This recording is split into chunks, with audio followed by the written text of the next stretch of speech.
अभी जो सारे टैक्सेस हैं वो क्या कर रहे हैं, एक ही कैटेगरी में आने वाले टैक्सेस को एक ही फिगर के अंदर रखा जाता है, मतलब एक ही टैक्स लगेगा एक ही कैटेगरी में आने वाली आइटम्स के ऊपर, ठीक है। तो मतलब जो टैक्स स्ट्रक्चर है वो काफ़ी ज़्यादा क्या कर दिया गया, ब्रॉड कर दिया गया। Next is external sector reforms, मतलब बाहरी सेक्टर्स के रिफॉर्म्स में क्या क्या, मतलब एक्सटर्नल सेक्टर में क्या क्या रिफॉर्म्स आए, इसमें हम पढ़ेंगे।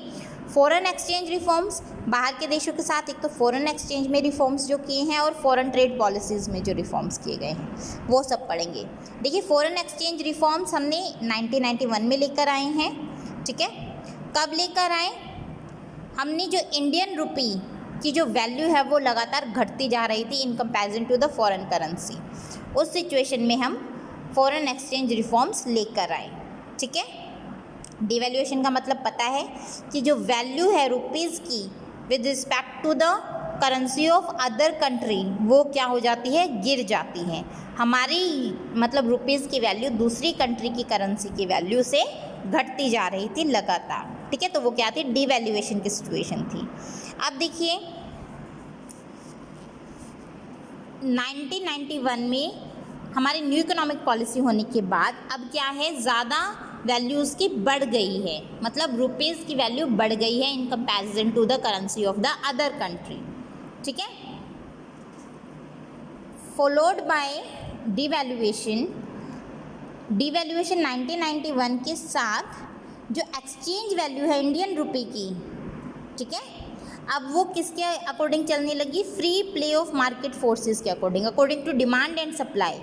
जितनी ज़्यादा डिमांड होती थी मार्केट में इंडियन रुपीज़ की, उतनी ज़्यादा वैल्यू उसकी बढ़ती रहती थी, ठीक है।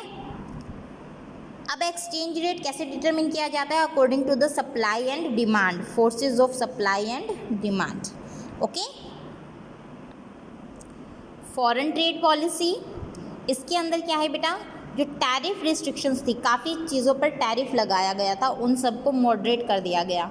जैसे काफ़ी चीज़ों को एक्सपोर्ट करने में या फिर इंपोर्ट करने में क्या किया गया, काफ़ी सारे टैक्सेस लगाए गए थे, अब उन सबको हटा दिया गया। Instead of policy of protection, अब क्या है, पहले डोमेस्टिक इंडस्ट्री को क्या किया जाता था, प्रोटेक्ट किया जाता था, ठीक है। उनको कंपटीशन, फॉरेन कॉम्पिटिटर से क्या किया जाता था, प्रोटेक्ट किया जाता था, उनको लाया नहीं जाता था फॉरेन कॉम्पिटिशन में। लेकिन अब क्या है, अपने प्रोडक्ट की क्वालिटी को बढ़ाने के लिए उन्हें बाहर के कंपटीशन के साथ क्या किया गया, उनको आगे सामने लेकर आया गया। इंडियन जो हमारी डोमेस्टिक हमारी यूनिट्स थी।